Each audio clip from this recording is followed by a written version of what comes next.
ગાંધીનગર મહાનગરપાલિકાના મહિલા મેયરનું નામ આગામી તારીખ 10ના રોજ જાહેર થશે। ગાંધીનગર મહાનગરપાલિકાની સોમવારે મળનારી સામાન્ય સભામાં મહિલા મેયરની જાહેરાત થનાર છે। આ સામાન્ય સભા પહેલા નિરીક્ષકો દ્વારા કોર્પોરેટરો સંગઠનના હોદ્દેદારોની સેન્સ લેવામાં આવી હતી। આ સેન્સ દરમિયાન કેટલાક મહિલા કોર્પોરેટરો તેના પતિદેવો તરફથી પોતાનો પક્ષ રજૂ કરવામાં આવ્યો હતો।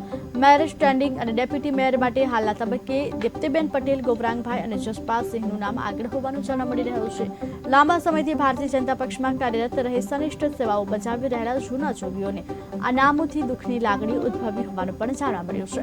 બીજી તરફ જોઈએ તો મેયર પદ માટે મહિલા નગર સેવક હેમાબેનનું નામ સૂચવાઈ રહ્યું હોવાનું સ્ટેન્ડિંગ કમિટીના ચેરમેન માટે ગાંધીનગર મહાનગર ભાજપના પૂર્વ પ્રમુખ મહેન્દ્ર દાસનું નામ આગળ ધરવામાં આવી રહ્યું છે।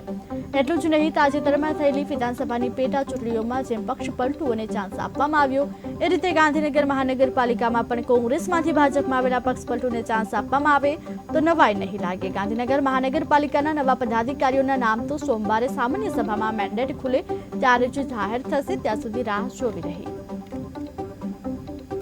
પાટનગર ગાંધીનગર મહાનગરપાલિકાની ચૂંટણીને 2.5 વર્ષનો સમયગાળો પૂરો થઈ ગયો છે, ત્યારે હવે બીજા તબક્કામાં ગાંધીનગરના મહિલા મેયરની પસંદગી થનાર છે।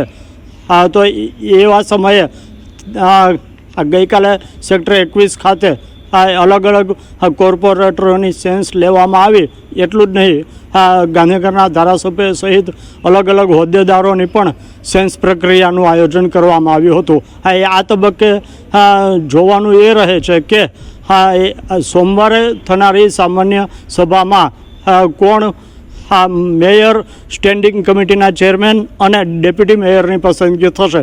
જોકે એક વખત જોવા જઈએ તો હાલના તબક્કે દીપ્તિબેન મનીષભાઈ પટેલ, ગૌરાંગભાઈ વ્યાસ અને જસપાલસિંહ બિહોલાનું નામ પ્રાથમિક રીતે ચર્ચામાં સાંભળવા મળી રહ્યું છે। સોમવારે થનારી ચૂંટણીમાં આ જ નામ ફાઇનલ થાય છે કે હજુ એમાં ફેરફાર થાય છે, એ પણ એક સવાલ ઊભો થાય છે। મિલન વ્યાસ, KTV, ગાંધીનગર।